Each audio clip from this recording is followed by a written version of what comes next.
Buenas tardes, mi nombre es Joaquín Ignacio Díaz. En el marco de mi tesis de licenciatura en física, estoy trabajando en el GOL, Grupo de Óptica Láser perteneciente al Departamento de Física de la Facultad de Ciencias Exactas. Mi trabajo de investigación es el estudio de los mecanismos de fragmentación en erupciones volcánicas mediante el análisis morfológico de cenizas por microscopía holográfica y estadística multivariada. Vamos a desglosar el título para entender qué es lo que se está haciendo. Los mecanismos de fragmentación en erupciones volcánicas pueden clasificarse en diversas maneras, pero los dos tipos principales y más grandes son las erupciones de tipo hidro o freatomagmáticas, que se dan cuando hubo interacción con el agua durante la erupción, y por otro lado las erupciones magmáticas, que son cuando no hubo interacción con el agua. ¿Por qué se realiza un análisis morfológico de las mismas? Bien, existen muchos parámetros que se pueden computar que van a ser de forma, de tamaño y de textura para cada una de las cenizas. Un campo de estudios muy activo indica que puede existir una relación entre la morfología de cada ceniza y el tipo de fragmentación que predominó. La técnica que nosotros utilizamos es la microscopía holográfica digital.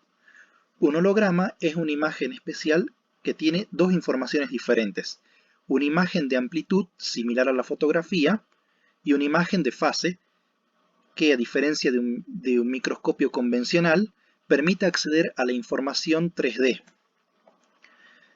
Y el método de análisis que se utiliza es la estadística multivariada, ya que al existir un gran número de variables, tenemos diferentes combinaciones de variables que buscan reducir la dimensionalidad del problema. Se tienen aproximadamente 30 variables diferentes por cada una de las cenizas. Bien, la metodología para registrar un holograma es de la siguiente forma. Se monta un interferómetro adaptado de tipo Mach-Zehnder, ya que es un microscopio, en donde se pone un láser. El haz del láser se subdivide en dos partes, en dos caminos iguales, en un primer divisor de haz. Por un lado, vamos a tener lo que se llama luz objeto, que es la luz que atraviesa la muestra que se le introduce en un portaobjeto. Y por otro lado tenemos un haz de referencia que no interfiere con ningún otro objeto. Luego, estos dos haces de la luz se van a un objetivo de microscopio para hacer el aumento. En nuestro caso es un objetivo de 20 por. Los mismos se recombinan en un segundo divisor de haz y van al sensor de registro o pantalla de observación, que en nuestro caso es una cámara fotográfica de tipo CMOS.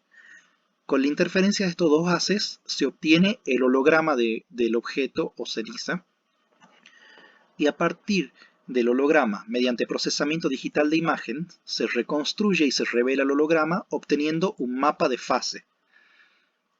Con este mapa de fase se puede construir un mapa de espesores y se puede construir la sombra o silueta de la ceniza.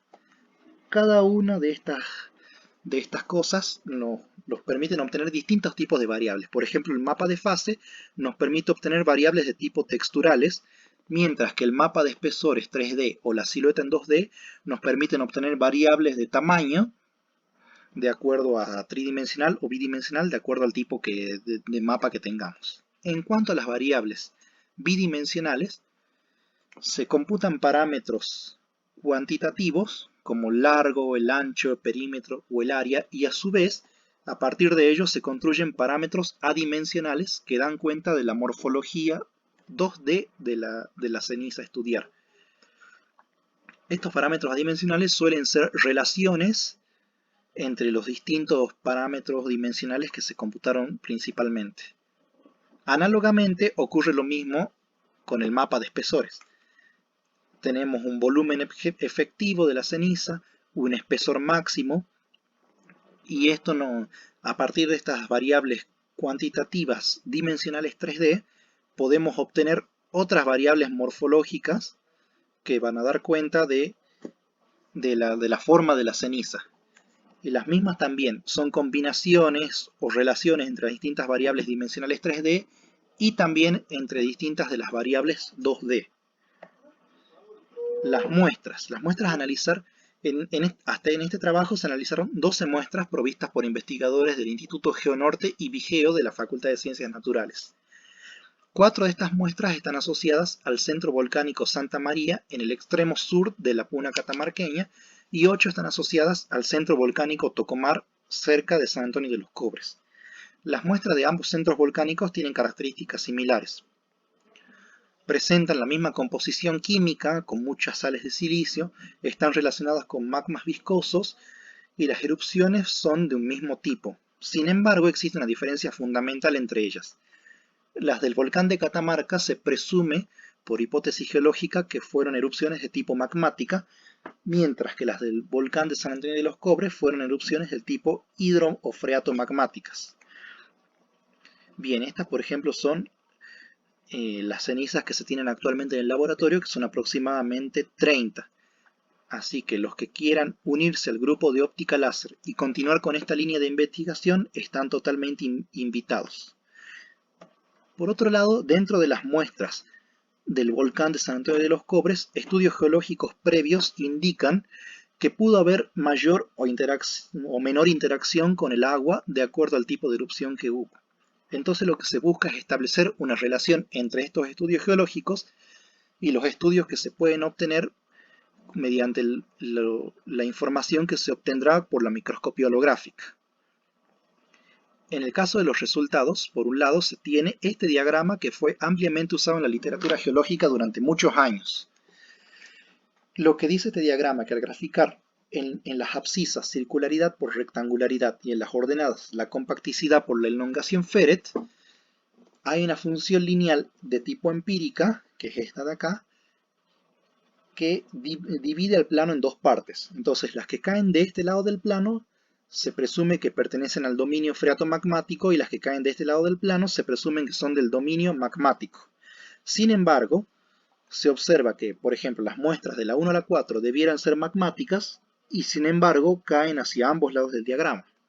Por lo tanto, este diagrama no es del 100% fiable, lo cual también ha sido estudiado en estudios posteriores, a pesar de que se lo siga usando. Entonces se recurre a otro método estadístico llamado análisis por componentes principales o PCA, que es apto para una elevada cantidad de variables como es en nuestro caso. Las nuevas variables llamadas PC o componentes principales son combinaciones lineales de las viejas. Se puede representar en el plano PC1 versus PC2 y en el espacio PC1 versus PC2 versus PC3.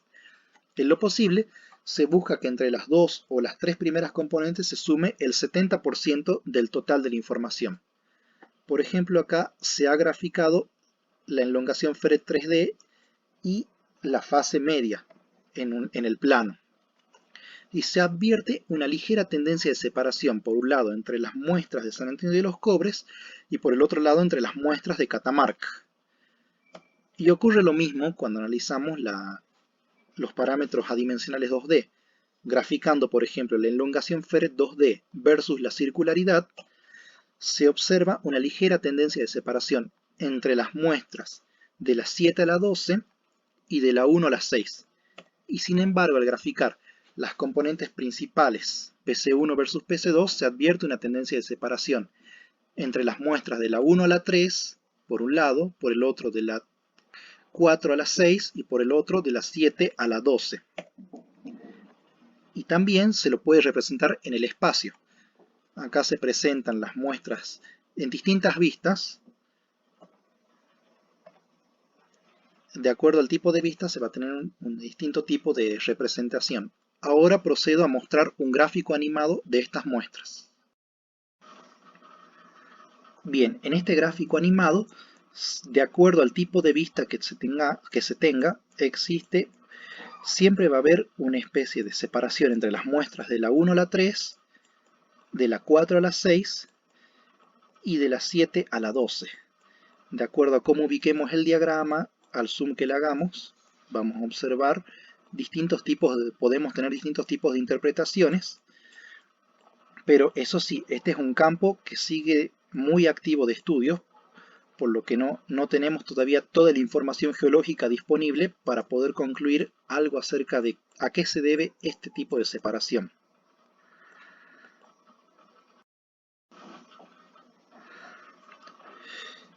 Bueno, muchas gracias por su atención. Así nos vemos cuando el Rula nos persigue y antes de la pandemia. Ojalá que ya vuelva pronto todo a la normalidad. Por otro lado, están invitados a continuar con esta línea de investigación, ya que vieron que quedan todavía muchas cenizas restantes por analizar y muchos tipos de análisis diferentes que se le puede realizar, no solamente las componentes principales, sino también las combinaciones de variables. Así que muchísimas gracias por su atención y esperemos que nos encontremos pronto en la próxima Jedi. Muchas gracias. Adiós.